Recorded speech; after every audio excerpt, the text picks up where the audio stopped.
بسم اللہ الرحمن الرحیم. ہمارے چینل میں خوش آمدید. کہیں دور ویرانے میں سے مجھے شہنائیوں کی آواز آ رہی تھی. میں حیران تھی کہ آدھی رات کو یہ کس کی شادی ہو رہی ہے. میں تو اماں سے پوچھنے بنگلے پر گئی تھی کیونکہ اماں کو آج گھر واپس آتے ہوئے بہت دیر ہو گئی تھی. پریشانی سے چھوٹے بہن بھائیوں کو گھر پر رکنے کا کہا، خود اس بڑے سے بنگلے میں چلی گئی. پتہ چلا کہ ان کے ہاں تو ایک تقریب ہے جس کی وجہ سے اماں کو آنے میں دیر ہو جائے گی. اماں نے مجھے اپنے سامنے دیکھا تو ڈانٹنے لگی کہ چھوٹے بہن بھائیوں کو گھر پر اکیلا کیوں چھوڑا. اب میں انہیں کیا بتاتی کہ وہ انتہائی بھوکے ہیں، گھر میں کھانے کو کچھ بھی نہ تھا. بیگم صاحبہ پاس ہی کھڑی تھی، ان کے سامنے مجھ سے کہا ہی نہ گیا کہ اماں میں تو کھانے کی وجہ سے آپ کا پوچھنے چلی آئی تھی. اماں نے مجھے واپس بھیج دیا. اب میں پریشان صورت لیے واپس گھر کی طرف لوٹ رہی تھی جب اچانک میرے کانوں میں ڈھول دھماکوں کی آواز آنے لگی. یہ آوازیں اس طرف سے آ رہی تھیں جہاں پر ہماری بستی کا ایک بھی آدمی نہ جایا کرتا تھا، کیونکہ وہ ایک ویران سا علاقہ تھا جس کے بارے میں مشہور تھا کہ وہاں پر تو ہوائی مخلوق نظر آتی ہے. لیکن لوگوں کے ہنسنے بولنے، شہنائیوں کی آواز اس قدر بلند تھی کہ میں اپنے آپ کو روک ہی نہ سکی اور دیکھنے کے لیے ان آوازوں کی سمجھ چلی گئی. پھر جیسے ہی سامنے دیکھا تو حیران رہ گئی. دلہن بنی ایک خوبصورت لڑکی، لال جوڑے میں ملبوس، اس کے برابر میں ہی پھولوں کا صحرا سجائے اس کا دلہا کھڑا تھا. وہاں پر تعداد میں بہت سے لوگ جمع تھے، سب نے ہی زرق برق خوبصورت ملبوسات پہن رکھے تھے. میں حسرت سے انہیں دیکھتی جا رہی تھی. اچانک ہی کھانا کھلنے کی تیز خوشبو میرے ناک سے ٹکرائی. میرا بھوکا پیٹ دہائیاں دینے لگا. سوچنے لگی میرے علاوہ چھوٹے بہن بھائی بھی تو بھوکے ہیں. کاش کہ شادی میں سے مجھے تھوڑا سا کھانا مل جائے. وہ کھانا میں نہیں کھاؤں گی لیکن ان کے لیے لے کر جاؤں گی تو وہ بہت خوش ہو جائیں گے. میں بڑی آس بھری نظروں سے اس کھانے کو دیکھ رہی تھی. وہ نوجوان جو لمبے چوڑے جسامت کے تھے بڑی بڑی تھالیوں میں کھانا بھر بھر کر مہمانوں کے سامنے پیش کر رہے تھے. میں چپکے سے ایک ٹیبل کی جانب بڑھی. اس ٹیبل پر گوشت، چاول، میٹھا اور نہ جانے کیا کیا رکھا ہوا تھا. ان کی خوشبو نے مجھے بے قرار کر دیا. قریب میں ہی نیچے ایک بڑی سی تھیلی پڑی تھی. میں نے وہ تھیلی اٹھائی، جلدی جلدی اس میں کھانا ڈالنے لگی. کسی کی نظر بھی مجھ پر نہ تھی کیونکہ وہاں پر لوگوں کا ایک ہجوم جمع تھا. اس سے پہلے کہ میں تھیلی بھر کر پلٹ جاتی، اچانک سے ہی کسی نے مجھے بازو سے پکڑا. میں نے دہشت زدہ ہو کر نگاہ اٹھائی تو میرے سامنے ایک کالی آنکھوں والا خوبصورت نوجوان کھڑا تھا. تم یہاں کیسے آئی؟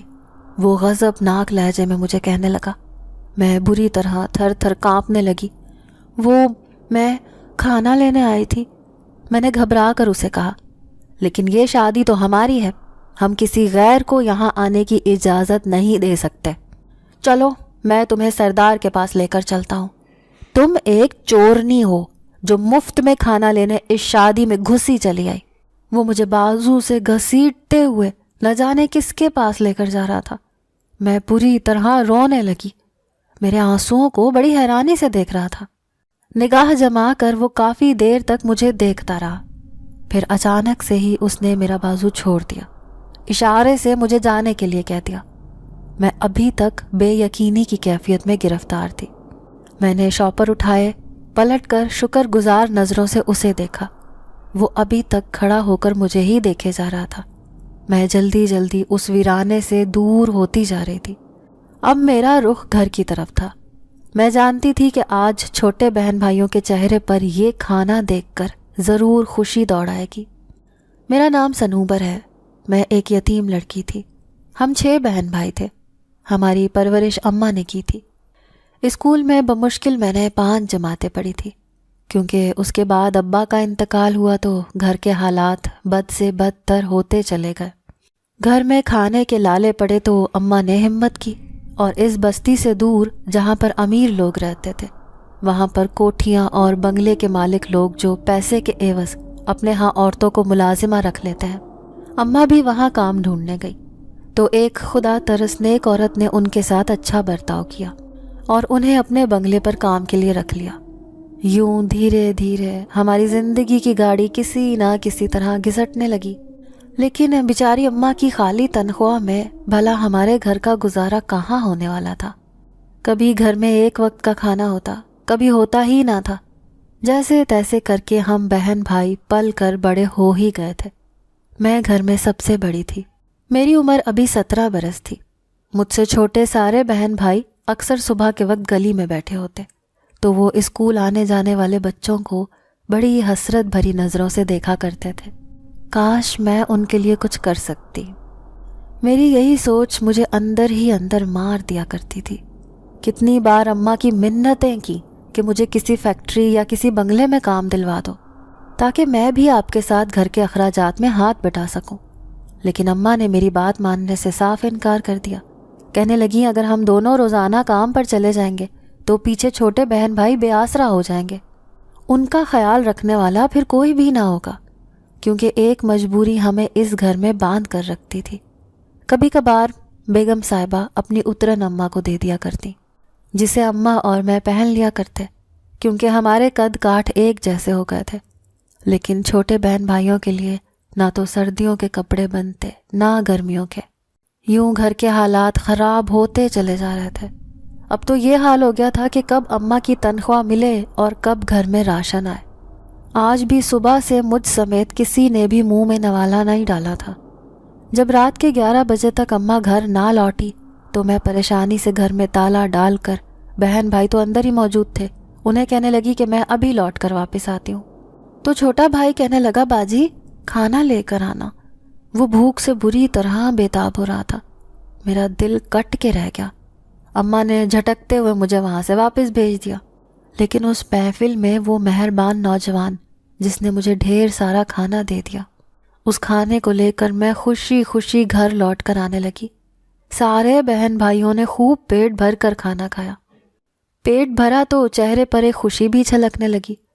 تھوڑی ہی دیر میں سب گہری نیند سو گئے، لیکن میں ابھی تک جاگ رہی تھی۔ نہ جانے کیوں بار بار اس نوجوان کا چہرہ میرے سامنے آ رہا تھا۔ پہلے تو وہ اتنا غصہ کر رہا تھا، لیکن میرے آنسو دیکھ کر ایک دم خاموش ہو گیا، اور پھر جس طرح مجھے دیکھ رہا تھا اس کی آنکھوں میں نہ جانے مجھے ایسا کیا نظر آیا کہ میں اسے بھول ہی نہ پا رہی تھی۔ اماں رات کے 1 بجے گھر لوٹی۔ آ کر وہ بڑبڑانے لگی اور بولی کہ اتنی بڑی محفل میں اتنا ڈھیر سارا کھانا تھا، لیکن مجال ہے جو بیگم صاحبہ نے مجھے بچا ہوا کھانا دیا ہو، بلکہ سارا کھانا اٹھا کر انہوں نے فریج میں رکھ دیا۔ وہ بڑی مایوس سی نظر آ رہی تھیں، لیکن میں نے جب اماں کے سامنے وہ سارا لذیذ کھانا رکھا جو میں نے ان کے لیے بچا کر رکھا ہوا تھا تو وہ اسے دیکھ کر حیران رہ گئی۔ کہنے لگی یہ کھانا کہاں سے آیا؟ تو میں مطمئن انداز میں ان سے کہنے لگی کہ آپ بے فکر ہو کر کھانا کھا لیں، بس ایک اللہ کے بندے نے مدد کی ہے۔ میں نے دیکھا اماں کی آنکھوں میں الجھن تھی۔ یوں اماں دوسرے دن کام پر چلی گئی۔ تنخواہ ملنے میں ابھی بھی 10 دن باقی تھے۔ ایسے میں گھر میں راشن موجود ہی نہ تھا۔ میں سوچنے لگی کہ میں ایک بار پھر اس نوجوان کے پاس جاتی ہوں۔ وہ شکل سے مہربان نظر آتا تھا، ہو سکتا ہے کہ وہ مجھے کوئی کام ہی دے دے، لیکن وہ کام پھر مجھے اماں سے چھپ کر کرنا تھا۔ اگر انہیں خبر ہو جاتی تو وہ مجھے کبھی بھی وہاں نہ جانے دیتی۔ اس سے پہلے کہ میں اپنے ارادوں پر عمل کرتی، ایک دن جب اماں کو آنے میں پھر سے دیر ہو گئی، میں گھر پر اکیلی تھی۔ چھوٹے بہن بھائی کمرے میں لیٹے ہوئے تھے۔ اچانک سے ہی دروازے پر دستک ہوئی۔ میں نے دروازہ کھولا تو حیران رہ گئی۔ وہی خوبصورت آنکھوں والا نوجوان سامنے کھڑا تھا۔ کہنے لگا تم ایک مجبور لڑکی نظر آتی ہو، اگر تمہیں پیسے چاہیے تو ایک کام کرنا ہوگا۔ ہمارے بنگلے میں ہمیں ایک ایسی لڑکی کی ضرورت ہے جو ایک عورت کی دیکھ بھال کر سکے۔ اگر تم اس کام پر راضی ہو تو کل رات 12 بجے کے بعد اسی جگہ پر آ جانا جہاں پر وہ شادی ہو رہی تھی، تمہیں کام مل جائے گا، اور اس کے بدلے میں ڈھیر سارے پیسے بھی۔ اس کی بات سن کر مجھے خوشی ہوئی۔ میں نے فوراً ہی حامی بھر لی۔ پھر وہ دور اندھیرے میں جا کر غائب ہو گیا۔ میں خوشی خوشی اندر آئی اور اماں کا انتظار کرنے لگی۔ دوسرے دن اماں گہری نیند سو گئیں تو آدھی رات کو میں چپکے سے گھر سے نکلی۔ میرے قدم اسی جگہ کی طرف اٹھ رہے تھے، حالانکہ آدھی رات کو گہرا سناٹا چھایا ہوا تھا۔ سڑک پر ہو کا عالم تھا، بندہ نہ بندے کی ذات۔ پھر بھی میں ڈھیر سارے پیسوں کی خواہش میں وہیں پر تیز تیز قدموں سے چلتی جا رہی تھی۔ اس طرف تو ویسے دن کے ٹائم بھی کوئی نہیں جاتا تھا، اور رات کو تو گہرا سناٹا میرا انتظار کر رہا تھا۔ پھر بھی میں کسی نہ کسی طرح اس جگہ پر پہنچنے میں کامیاب ہو گئی۔ اس دن تو یہاں پر ایک شور شرابہ اور شہنائیوں کی آوازیں گونج رہی تھیں، لیکن آج اس قدر ویرانی تھی کہ مجھے ہول اٹھنے لگے۔ اس سے پہلے کہ میں یہاں مزید کھڑا رہنے کا ارادہ ترک کر کے واپس گھر کی طرف چلی جاتی، اچانک ہی مجھے اپنے پیچھے ایک آواز آئی، سنو لڑکی۔ میں فوراً ہی پلٹی، سامنے وہی نوجوان سنجیدہ چہرہ لیے کھڑا تھا۔ پھر مجھے کہنے لگا، مجھے یقین تھا تم یہاں ضرور آؤ گی، چلو آؤ میرے ساتھ، میں تمہیں کام بتاتا ہوں۔ میں بری طرح گھبرا گئی، دل چاہ رہا تھا کہ اس سے پوچھوں کہ یہاں پر اس قدر سناٹا کیوں ہے، لیکن میری زبان نے میرا ساتھ نہ دیا۔ یوں میں خاموشی سے اس کے پیچھے چلتی رہی۔ پھر اس نے مجھے ایک گھر کے سامنے لا کھڑا کیا تو میرے پیروں تلے سے زمین نکل گئی، کیونکہ یہ وہی گھر تھا جس کے بارے میں بچپن سے سنتی آ رہی تھی کہ یہ گھر آصیب زدہ ہے۔ وہ 3 منزلوں پر مشتمل گھر تھا۔ میں حیران تھی کہ یہ گھر تو پچھلے 20 سالوں سے مکمل طور پر بند تھا، لیکن جس طرح سے آج اس گھر کے کمروں میں روشنیاں جل رہی تھیں، ایسے لگتا تھا جیسے کسی نے اسے آباد کر رکھا ہے۔ میں پوری طرح سے خوف سے کانپ رہی تھی، اندر جانے کی تو ہمت ہی نہیں ہو رہی تھی، لیکن اس خوبصورت نوجوان کے چہرے کو دیکھا تو ہمت پکڑ کر اس کے پیچھے پیچھے اندر چلی گئی۔ جیسے ہی اندر گئی تو شدید حیرانی نے گھیر لیا۔ اندر 2 نوجوان لڑکیاں اور ایک عورت ایک کمرے میں بیٹھی تھی۔ ان کے انداز ایسے تھے جیسے وہ کوئی عبادت کر رہی ہوں۔ تینوں نے کالے رنگ کے کپڑے پہن رکھے تھے۔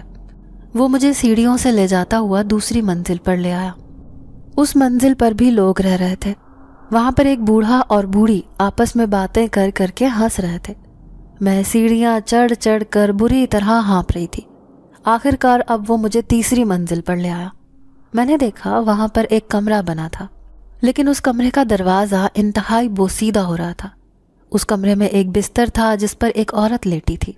اس عورت نے سر تک ڈھانپ کر چادر لی ہوئی تھی، جس کی وجہ سے اس کا چہرہ بھی دکھائی نہیں دے رہا تھا۔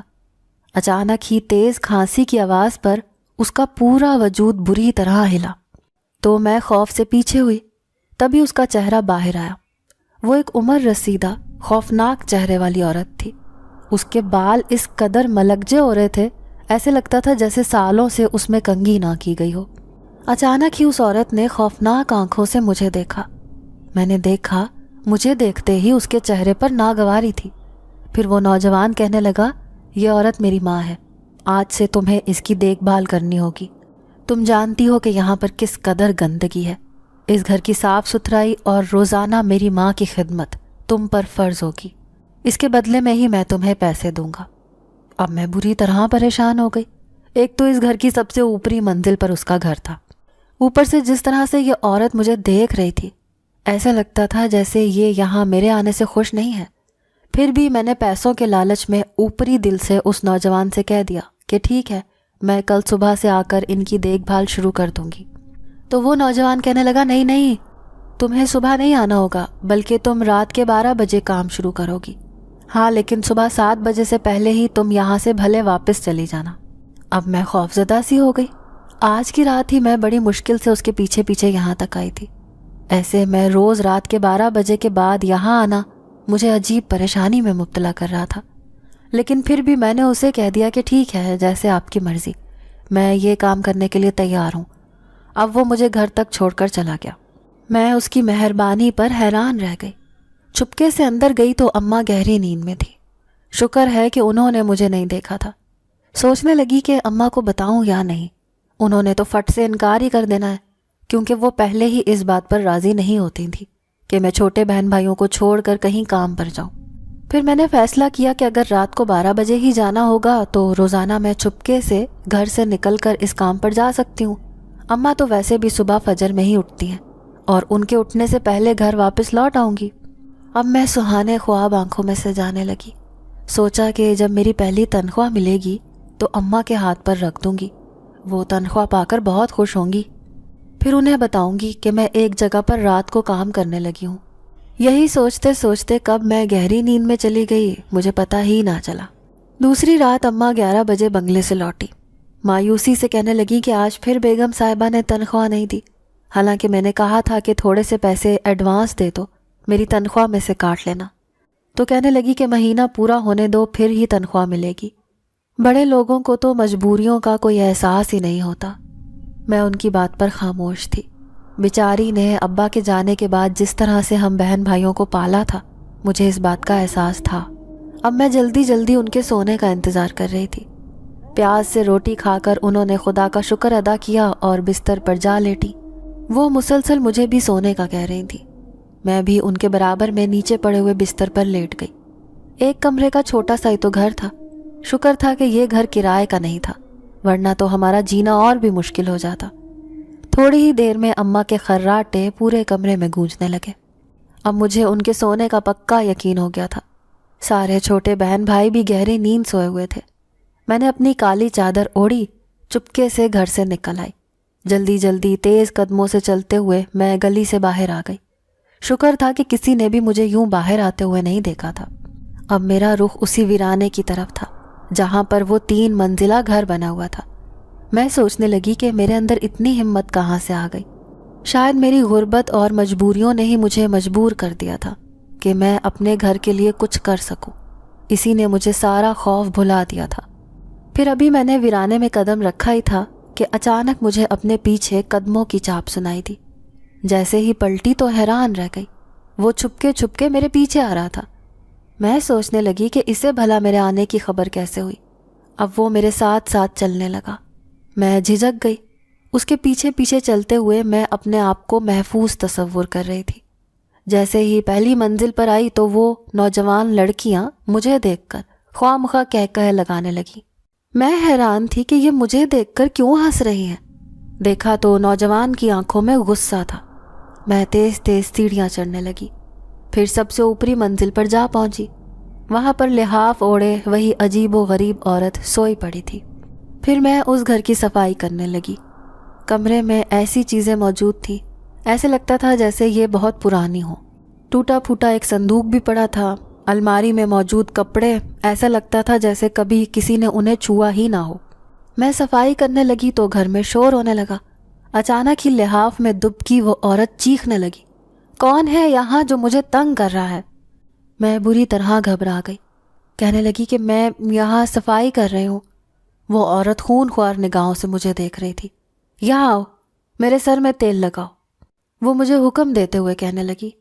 میں نے تیل کی تلاش میں نگاہ دوڑائی تو سامنے ہی ایک شیشے کی بوتل میں تیل رکھا ہوا تھا۔ وہ بالکل لال رنگ کا تھا، ایسے لگتا تھا جیسے تیل کی جگہ خون ہو۔ پھر میں نے وہ بوتل اٹھائی، ڈھکن کھول کر ہتھیلی میں تیل ڈالنے لگی، لیکن اس قدر بدبودار تیل میری ہتھیلی سے یوں ٹپک رہا تھا جیسے خون کے چھینٹے زمین پر گر رہے ہوں۔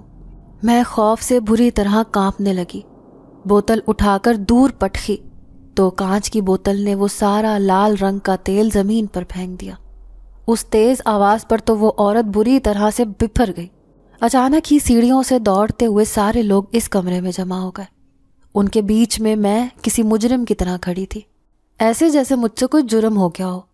پھر وہ عورت کہنے لگی کہ یہ لڑکی تو مجھے پاگل لگتی ہے، یہ تیل نہیں بلکہ دوائی تھی جو ہم اپنے زخموں پر لگاتے ہیں۔ تیل کی بوتل تو اس الماری میں پڑی ہے۔ تم نے یہ کیا کیا لڑکی، تم نے ہمارا نقصان کر دیا۔ میں حیران تھی کہ یہ کیسے عجیب و غریب سی مرہم تھا۔ تبھی وہ سب لوگ مل کر میری طرف بڑھنے لگے جیسے اپنے نقصان کا بدلہ لینا چاہتے ہوں۔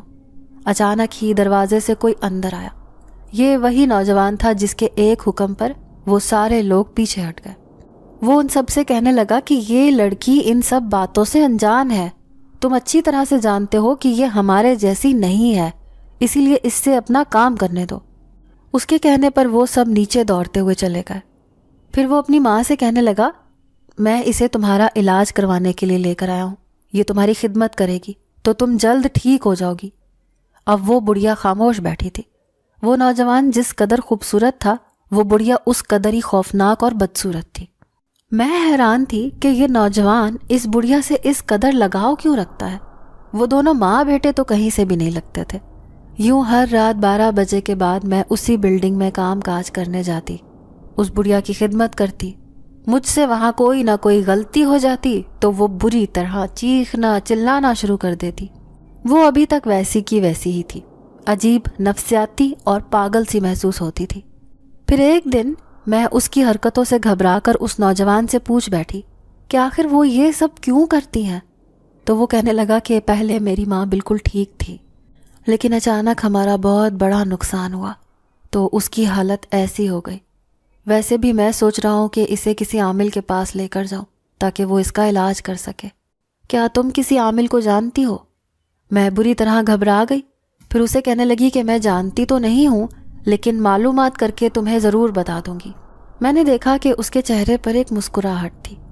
پھر اس رات میں گھر واپس آنے لگی تو اس نے مجھے روک دیا، میرے ہاتھ میں ڈھیر سارے پیسے رکھے، کہنے لگا میں جانتا ہوں تم غریب اور مجبور لڑکی ہو، اس وقت تمہیں ان پیسوں کی ضرورت ہے، انہیں لے جاؤ اور اس سے اپنی ساری ضروریات پوری کر لینا۔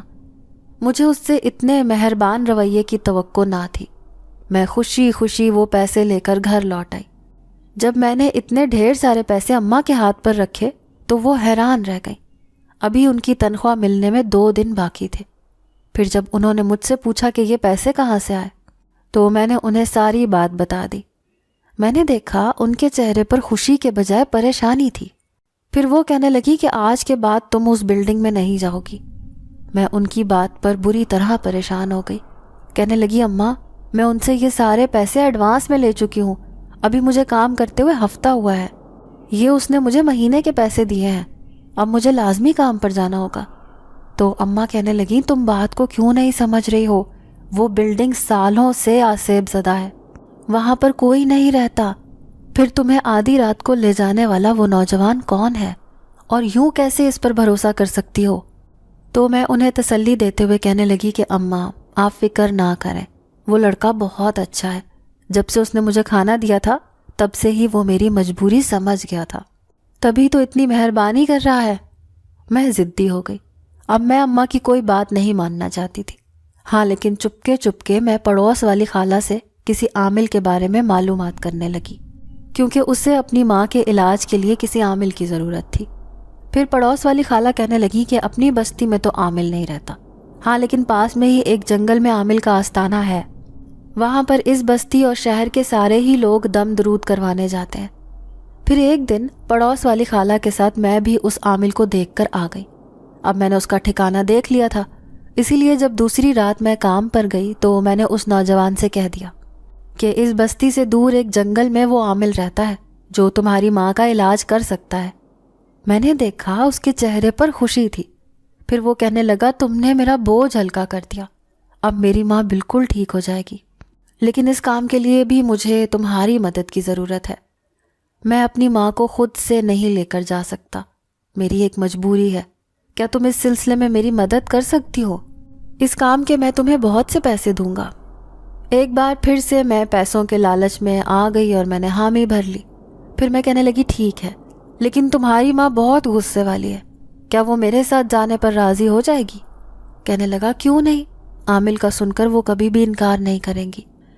پھر جب اس نے بتایا کہ مجھے آدھی رات کو ہی اماں کو عامل کے آستانے پر لے کر جانا ہوگا، یوں اس جنگل میں اکیلے جانا مجھ پر گھبراہٹ طاری کر رہا تھا، لیکن جب اس نے یقین دلایا کہ وہ اس جنگل تک میری حفاظت کرے گا تب میں تیار ہو گئی۔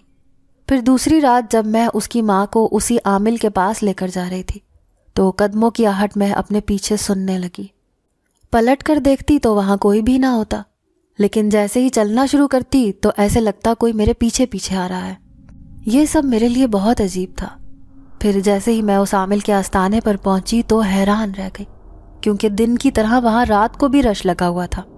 وہاں پر سب عجیب و غریب حلیے والے لوگ موجود تھے، جس میں نقاب پوش عورتیں، لمبے لمبے لباس پہنے آدمی کھڑے تھے۔ ان عورتوں کے لمبے لمبے سیاہ بال چادر کے نیچے سے بھی جھانک رہے تھے۔ پلٹ کر سیاہ آنکھوں سے مجھے دیکھتی، جبکہ اس نوجوان کی ماں میرے پیچھے چھپے کھڑی تھی۔ ایک دم ہی عامل آستانے سے اٹھ کر باہر آیا۔ پھر وہ بلند آواز میں کہنے لگا سارے جنات کے بیچ میں ایک لڑکی موجود ہے، وہ کون ہے؟ میرے سامنے آئے۔ میں بری طرح گھبرا گئی، یہ وہ کیا کہہ رہا تھا؟ سارے جنات؟ تو کیا یہ سارے جنات ہیں؟ یہ سوچتے ہی میرے پیروں تلے سے زمین نکل گئی، حتیٰ کہ وہ عورت بھی ان سارے لوگوں کے درمیان جا کر کھڑی ہو گئی، لیکن میں اکیلی ہی ایک طرف کو کھڑی تھی۔ عامل کہنے لگا لڑکی تو یہاں کیوں آئی ہے؟ تجھے نہیں معلوم میں دن کے وقت انسانوں کا علاج کرتا ہوں، جبکہ رات کے وقت صرف میرے پاس جنات آتے ہیں، تو تجھے آنے کی ضرورت کیوں پڑی؟ خوف سے میری زبان بالکل گھنگ ہو کر رہ گئی تھی۔ مجھے عامل کی بات بالکل بھی سمجھ میں نہیں آئی تھی۔ میں گھبراتے ہوئے کہنے لگی کہ اس عورت کو آپ کی مدد کی ضرورت ہے۔ وہ میری بات سن کر عجیب انداز میں ہنسا، پھر کہنے لگا ہاں میں جانتا ہوں کہ اسے میری مدد کی ضرورت ہے، تبھی تو یہ میرے پاس آئی ہے، وہ بھی آدھی رات کو۔ لیکن یہ تو جن زادی ہے، اس کا تو میرے پاس آنا بنتا ہے، لیکن تو میرے پاس کیوں آئی ہے؟ لڑکی تو انسان ہے، کیا تو نہیں جانتی کہ تو ایک جن زادی کو اپنے ساتھ لے کر آئی ہے؟ اس عامل کی بات سن کر میرے سر پر آسمان گر پڑا۔ میں پاگلوں کی طرح اسے دیکھے جا رہی تھی۔ سارے جنات وہاں پر کھڑے ہو کر میرے اوپر کہے لگا کر ہنس رہے تھے۔ میں پلٹی، پاگلوں کی طرح دوڑتی ہوئی واپس اس جنگل سے بھاگی۔ میں نے اس جن زادی عورت کو وہیں پر چھوڑ دیا تھا۔ ایسے لگ رہا تھا جیسے اس جنگل کے سارے درخت، پیڑ، پودے میرے پیچھے پیچھے بھاگ رہے ہیں۔ وہ میرا پیچھا کر رہے تھے۔ میں خوف زدہ تھی۔ ایسے لگا کہ وہ عامل کے آستانے پر موجود سارے جنات میرے پیچھے پیچھے آ رہے ہوں اور وہ مجھے پکڑ کر اپنے ساتھ لے جائیں گے۔ میں سر پٹ دوڑے جا رہی تھی۔ دوڑتے دوڑتے میں کب اپنی بستی میں داخل ہوئی مجھے کچھ نہیں پتا۔ میرا سانس دھونکنے کی مانند چل رہا تھا۔ جیسے ہی دھاڑ سے دروازہ کھول کر اندر آئی تو اماں کی اچانک آنکھ کھل گئی۔ مجھے یوں دروازے کے پاس گرا ہوا دیکھ کر وہ بھاگتی ہوئی میرے پاس آئی۔ میں بے ہوش ہو چکی تھی۔ اماں میرے منہ پر مار مار کر مجھے ہوش میں لانے کی کوشش کر رہی تھی۔ میرا پورا وجود پسینے سے شرابور تھا۔ میں کافی دیر تک وہاں بے ہوش پڑی رہی۔ جب اماں نے میرے منہ پر ٹھنڈے پانی کے چھینٹے مارنے شروع کیے تب مجھے ہوش آیا۔ میں کہنے لگی اماں مجھے بچا لو، اس عامل کے سارے جنات مجھے اپنے ساتھ لے جائیں گے۔ اماں پریشانی سے مجھے دیکھے جا رہی تھی۔ وہ کہنے لگی سنوبر کیا ہو گیا تجھے؟ کیسی باتیں کر رہی ہے بیٹا؟ کہاں گئی تھی تو رات کے آدھے پہر؟ میں ان کی آغوش میں منہ چھپا کر رونے لگی۔ میں نہیں جانتی تھی کہ میرے ساتھ اتنا بڑا دھوکہ ہو جائے گا۔ اس بلڈنگ میں رہنے والے وہ سارے جنات تھے اور اس جنگل میں موجود وہ عامل کا آستانہ بھی شاید جنات سے بھرا ہوا تھا۔ تبھی تو وہ مجھ پر ہنس رہے تھے، اور وہ جن زادی کیسے مجھے چھوڑ کر ان جنات کے ساتھ جا کر کھڑی ہو گئی تھی۔ میں چپ چاپ لیٹی تھی۔ اماں مجھ سے ڈھیروں سوالات کیے جا رہی تھی، لیکن میں نے انہیں کوئی بھی جواب نہ دیا۔ جانتی تھی کہ جب میں انہیں یہ بتاؤں گی کہ اماں کی بات سچ تھی اور اس بلڈنگ میں رہنے والے وہ خوفناک آسیب مجھے روزانہ اپنے پاس کام کے لیے بلاتے تھے، تو ان کا پریشانی سے برا حال ہو جائے گا۔ اب میں پلٹ کر کبھی بھی وہاں نہیں جاؤں گی۔ یہی سوچ کر میں اماں کی گود میں سر رکھے لیٹی رہی۔ پورا دن جلے پیر کی بلی کی طرح میں گھر میں پھرتی رہی، بار بار اسٹیل کے جگ میں رکھے ہوئے اپنے پیسے دیکھتی، کیونکہ میں نے ابھی تک یہ پیسے اماں کو نہیں دکھائے تھے۔ صرف ایک بار ہی انہیں پیسے دے کر اپنے سارے پیسے جمع کرتی جا رہی تھی۔ اب وہ جگ پورا بھر چکا تھا پیسوں سے۔ اس بلڈنگ کی حقیقت کیا تھی؟ اور وہ نوجوان جو صرف رات کو ہی مجھے وہاں پر بلاتا تھا، آخرکار اس نے میرے ساتھ یہ دھوکہ کیوں کیا تھا؟ وہ میرے پیچھے کیوں پڑا تھا؟ میں سمجھ ہی نہ سکی۔ پھر 2 دن گزر گئے۔ اب میں نے وہاں کا رخ نہ کیا۔ دل میں دھڑکا سا لگا رہتا کہ ابھی دروازے پر دستک ہوگی اور وہ نوجوان میرے سامنے آ جائے گا، مجھ سے وجہ پوچھے گا کہ میں کام پر کیوں نہیں آ رہی۔ لیکن 2 روز گزر گئے، کسی قسم کے کوئی آثار نمودار نہ ہوئے۔ اماں مجھ سے بار بار کہتی کہ تو 7 والی باجی سے دم کروا لے جا کر، لیکن میں گھر سے نکلنا ہی نہیں چاہتی تھی۔ پھر 2 دن کے بعد میں نے وہ پیسے نکالے اور چھوٹے بہن بھائیوں کو لے جا کر ان کا سرکاری اسکول میں نام داخل کروا دیا۔ وہ سارے پیسے میں نے ان کے لیے خرچ کر ڈالے تھے۔ میں چاہتی تھی کہ وہ میری طرح ان پڑھ رہ کر زندگی نہ گزارے، جس طرح میں ایک عجیب و غریب معاملے میں پھنس چکی تھی اپنی جاہلیت کے باعث۔ اس طرح سے ان کے ساتھ کبھی ایسا دھوکہ نہ ہو۔ اب وہ اسکول جانے لگے تھے۔ میں سوچتی تھی کہ اگر میں اس بلڈنگ میں کام کرتی رہتی تو ہو سکتا تھا کہ ہمارے گھر کے حالات اور اچھے سے بدل جاتے، لیکن سچائی معلوم ہونے کے بعد میں وہاں ہرگز نہیں جانا چاہتی تھی۔ پھر ایک رات میں سوئی ہوئی تھی تو اچانک ہی ایسے محسوس ہوا جیسے میرے سامنے کوئی کھڑا ہو۔ میں نیم غنودگی کی کیفیت میں تھی۔ اچانک ہی آنکھ کھلی تو اس سے پہلے کہ میرے منہ سے چیخ نکلتی، میں اپنے سامنے موجود سنجیدہ چہرے والے اسی نوجوان کو دیکھ کر خوفزدہ ہو گئی۔ تم یہاں کیوں آئے ہو؟ میں نے گھبراتے ہوئے کہا۔ میں نے دیکھا کہ چھوٹے بہن بھائی اور اماں بے خبر سو رہے تھے۔ وہ کہنے لگا میں تمہیں کچھ بتانا چاہتا ہوں۔ تو میں کہنے لگی نہیں نہیں، تم یہاں سے چلے جاؤ، مجھے تمہاری کوئی بات نہیں سننی، میں وہاں دوبارہ ہرگز نہیں جاؤں گی۔ تو وہ کہنے لگا کہ یہ بات تمہارے فائدے کے لیے ہے، اگر تم ایک حقیقت جان لو گی تو اس سے تمہاری زندگی بدل جائے گی۔ وہ مجھے ایک بار پھر سے اچھی زندگی کا لالچ دے رہا تھا۔ اب میں خاموش تھی، ایسے لگ رہا تھا جیسے اس نے مجھ پر کوئی سحر طاری کر دیا ہے۔ میں بے اختیار اٹھی تھی، لیکن نکلنے سے پہلے اپنے سر پر دوپٹہ لینا نہیں بھولی تھی، جو میں روزانہ اوڑھ کر باہر نکلتی تھی۔ میں کب گھر سے نکلی مجھے کچھ پتہ ہی نہیں چلا، بس اس کے پیچھے پیچھے خاموشی سے چلتی چلتی میں اسی ویران اور سنسان علاقے میں آ گئی، جہاں پر وہ آسیب زدہ بلڈنگ آج بھی اسی طرح کھڑی تھی جس طرح پہلے میں اسے دیکھتی آ رہی تھی۔ لیکن آج اس بلڈنگ کو دیکھ کر میرے رونگٹے کھڑے ہو گئے، کیونکہ یہ بلڈنگ بالکل سنسان اور غیر آباد تھی۔ روز نظر آنے والی روشنیاں اس بلڈنگ سے غائب ہو گئی تھیں، نہ تو اس میں وہ نوجوان لڑکیاں، نہ بوڑھا بوڑھی، اور نہ ہی اس نوجوان کی ماں تھی۔ جیسے ہی وہ اس بلڈنگ کے سامنے گیا، دروازہ خود بخود کھلا اور پھر بند ہو گیا۔ میں اندھیرے میں آنکھیں پھاڑے چاروں طرف دیکھے جا رہی تھی، اچانک ہی روشنی ہوئی تو نیچے والی پوری منزل روشن ہو گئی۔ میں نے دیکھا اس بلڈنگ کے سارے کمروں میں جانے لگے۔ بلڈنگ میں رکھا ہوا سارا سامان بوسیدہ اور پرانا لگ رہا تھا۔ میں نے دیکھا اس بلڈنگ کے سارے کمروں میں جالے لگے تھے۔ بلڈنگ میں رکھا جانے والا سارا سامان بوسیدہ اور پرانا لگ رہا تھا، جیسے یہاں پر کوئی سالوں سے نہ آیا ہو۔ لیکن جب میں یہاں کام کرنے آتی تھی تو ایسے لگتا تھا یہاں پر 2-3 خاندان رہائش پذیر ہیں۔ وہ میرے سامنے ہی تو کھڑا تھا جو آج اپنی حقیقت مجھے بتانے والا تھا۔ پھر وہ کہنے لگا، اس رات جو تم نے شادی دیکھی تھی وہ ہماری ہی تھی، ہم جنات ہیں، دور جنگلوں میں ہمارا ایک قبیلہ آباد تھا، لیکن اچانک حالات ایسے ہوئے کہ ہمیں وہ پورا قبیلہ خالی کرنا پڑا۔ یوں ہم سارے جنات انسانوں کی دنیا میں آ کر رہنے لگے۔ کسی کو جنگل میں جگہ ملی، کسی کو خالی گھر میں، تو کسی کو ویران قبرستان میں، لیکن ہمارے پورے خاندان کو یہ بلڈنگ خالی نظر آئی تو ہم اس میں آ کر رہنے لگے۔ قبیلے کے آنے کے بعد سارے جنات بری طرح پریشان تھے۔ میری ماں جو پہلے ہی بیمار رہتی تھی، واپس آنے کے بعد وہ اسی جگہ واپس جانا چاہتے تھے۔ یوں اس کا ذہن آہستہ آہستہ کام کرنا چھوڑنے لگا۔ وہ اپنی ساری طاقتیں کھو بیٹھی، ورنہ اس سے پہلے وہ ایک طاقتور جنزادی تھی۔ آہستہ آہستہ اس بلڈنگ میں رہنے والے سارے جنات بیمار اور کمزور ہوتے جا رہے تھے، کیونکہ انہیں یہاں پر وہ ماحول میسر نہ تھا جو وہ قبیلے میں رہ کر پانا چاہتے تھے۔ میں اپنے پورے خاندان میں سب سے طاقتور جنزادہ تھا، اسی لیے ان سب کی ذمہ داری بھی مجھ پر تھی۔ پھر اس شادی میں جب میں نے تمہیں دیکھا تو تم مجھے بہت اچھی لگی۔ میں تمہیں ہمیشہ اپنے سامنے دیکھنا چاہتا تھا، لیکن اس کے لیے مجھے کوئی بھی حل نظر نہیں آیا۔ پھر اس دن میں تمہارے سامنے آیا تو تم مجھے دیکھ کر خوش ہوئی، اس نے مجھے بھی خوش کر دیا۔